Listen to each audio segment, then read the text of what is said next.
Science కొన్నిసార్లు మనిషి జీవితాన్ని సుగమం చేస్తుంది అనుకుంటాం, కానీ ఆ సైన్స్ నుండి దేవుణ్ణి ప్రక్కన పెట్టేస్తే చాలా కాంప్లికేటెడ్ థియరీస్ ఉంటాయి.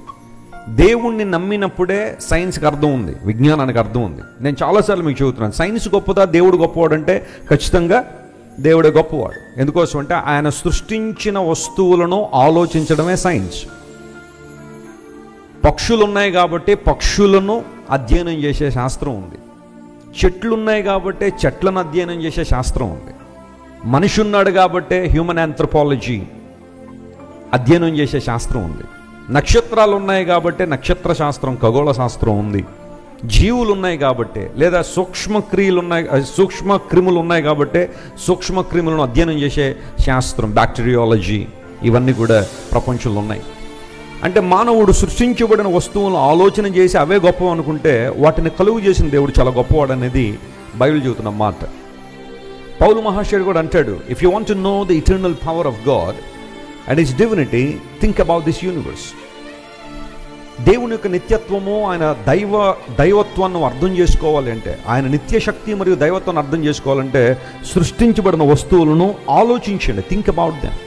సృష్టించబడిన వస్తువులను పూజించడం వల్ల అనే మాట వాడలేదు బైబిల్. లేదా వాటికి నీ తల వంచి నిలబడి వాటి ముందు నేను చాలా తక్కువ అని అనుకోవడం వల్ల కాదు నువ్వు సృష్టికర్తను తెలుసుకునేది. Think about them and they will certainly lead you to God. దేవుని దగ్గర నేను నడిపిస్తాయి. మానవుడు ఒక ఉద్దేశంతో కలిగి చెప్పడం, మనం కోతు నుండి వచ్చిన వారం కాదు, లేదా ఒక ర్యాండమ్ సెలక్షన్లో సెలెక్ట్ చేయబడిన వాళ్ళం కాదు, లేదా ఒక ల్యాబొరేటరీలో ఒక కెమికల్ ప్రాసెస్ ద్వారా మనం వచ్చిన వాళ్ళం కాదు. దేవుడు ఒక ఉద్దేశంతో మళ్ళీ అందరు నిర్మాణం చేశాడు. ఒకవేళ కొంతమంది అనుకున్నట్టుగా మానవుడు కోతు నుండే కనుక వచ్చి ఉంటే, లేదా ఒక ల్యాబొరేటరీలో కనుక మనం తయారు చేయబడి ఉంటే, ఈ లోకంలో పుట్టిన ఏ మనిషికి కూడా పర్పస్ లేదు, పుట్టిన ఏ మనిషికి పరమార్థం లేదు. జంతువులు ఎలాగో మనం కూడా అలాగే అన్నట్టుగానే బ్రతకాలి. కానీ బైబిల్ మనకిచ్చిన ఒక డిగ్నిటీ ఏంటంటే, we're far greater than animals and birds and reptiles and all the living creatures on this earth. ఈ భూమి మీద ఉన్న సకల ప్రాణుల కన్నా మానవ జన్మ చాలా చాలా ఉత్కృష్టమైన జన్మ. ఎందుకు మానవ జన్మ ఉత్కృష్టమైంది అంటే, సర్వోత్తమమైనది అంటే, మానవుడు దేవుని రూపంలో ఆయన పోలికలు ఏం చేయబడ్డాడు, కలుగు చేయబడ్డాడు. ఇదే మాటను దేవుని వాక్యం ధృవీకరిస్తోంది. తాను నిర్మించిన మనిషిని దేవుడు ఏదెను అనే తోటలో దేవుడు ఉంచాడు.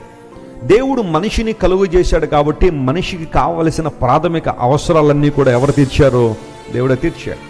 ఎక్కడైనా ఆదాం అడిగినట్టుందా, ప్రభువా నాకు మంచి తోట కావాలి, లేదా నాకు మంచి నీళ్లు కావాలి, మంచి ఆహారం కోసం ఈ వృక్ష సంపద అంతా సృష్టించు, నాకు సమ్మర్లో ఈ ఫ్రూట్స్ కావాలి, వింటర్లో అవి కావాలి, ఇప్పుడు ఈ వాటర్ తాగుతాను, కొంచెం 2-3 నెలల తర్వాత ఆ వాటర్ కావాలని ఏదైనా అడిగినట్టు బైబిల్లో మనం చూస్తామా?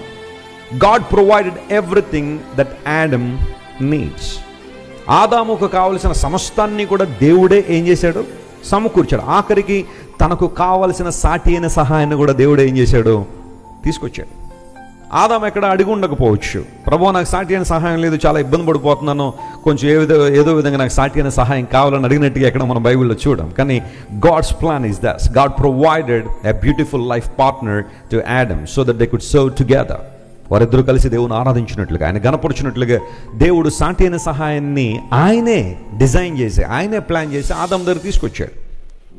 మనిషికి కావలసిన అవసరాలన్నీ కూడా దేవుడు తీర్చడానికి ఆయన కంకణబద్ధుడు. కారణం ఏంటంటే మానవుని దేవుడు కలుగు చేశాడు కాబట్టి.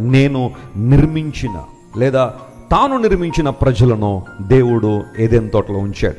ఆదామును హవ్వను ఏదెన్ తోటలో దేవుడు ఉంచాడు. మనము దేవుని ద్వారా నిర్మించబడ్డాము అని బైబిల్ చాలా క్లియర్గా సెలవిస్తూ ఉంది.